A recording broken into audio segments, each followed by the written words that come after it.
Hello, my name is Shruti and welcome to my channel.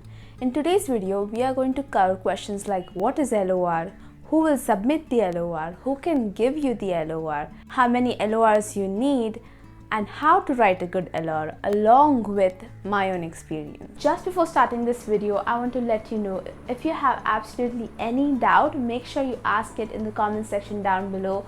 I answer to every single comment, so I promise I'll get back to you within 24 hours.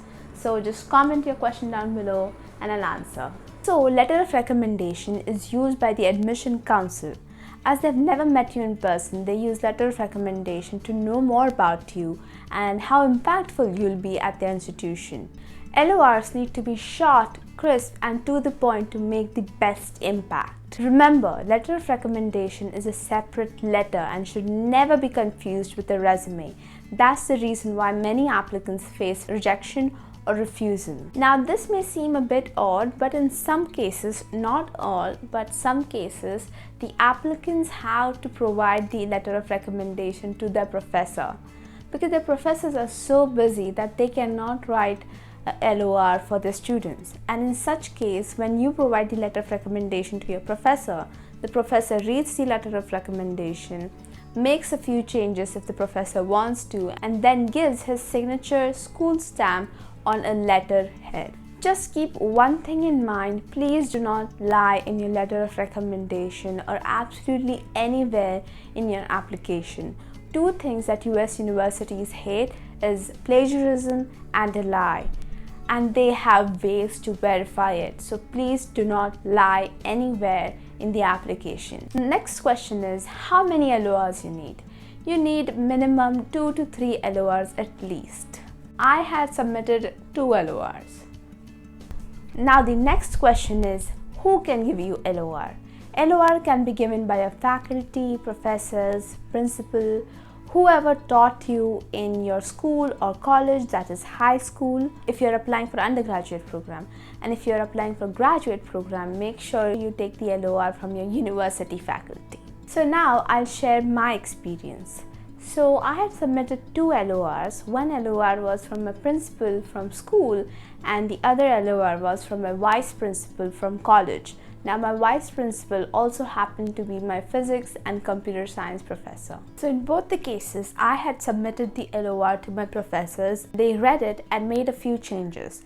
After the changes were done, they printed the LOR on the letterhead and gave the signature along with the institution stamp. After that, I had sent invitation mails to both my professors to start a teacher's account on College Board. Through that account, they'll upload the LOR through College Board. So this answers the question, who will upload the LOR?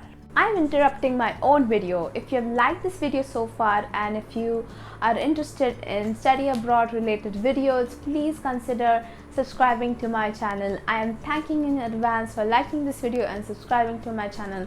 Back to the video.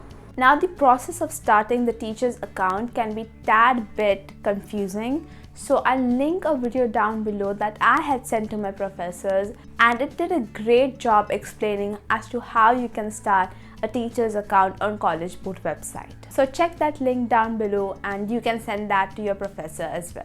So how to write a good LOR? There are a few guidelines that need to be followed to write a good LOR. When these guidelines are followed, the admission committee gets a great idea about the applicant. So the first point is a brief explanation about your relation with the professor. How long have you known each other and in what capacity you have known each other as to what the professor has taught you. Now the next point is that your LOR should be around your major. For example, I'm a computer science major, so my LOR was related to computer science and physics major. Now why is this important? Because the admission council is trying its best to make sure that you are a perfect fit not only for the institution but for the particular course that you are applying for. Your letter of recommendation should never have grades or scores of competitive exams unless required to interpret few academic details. Because for that, all of this is already mentioned in your transcripts and there is no need to mention all of this in your LOR again. It's a big no. By the way, I have a video about transcripts. If you are interested, please make sure you check out the link in the description box below.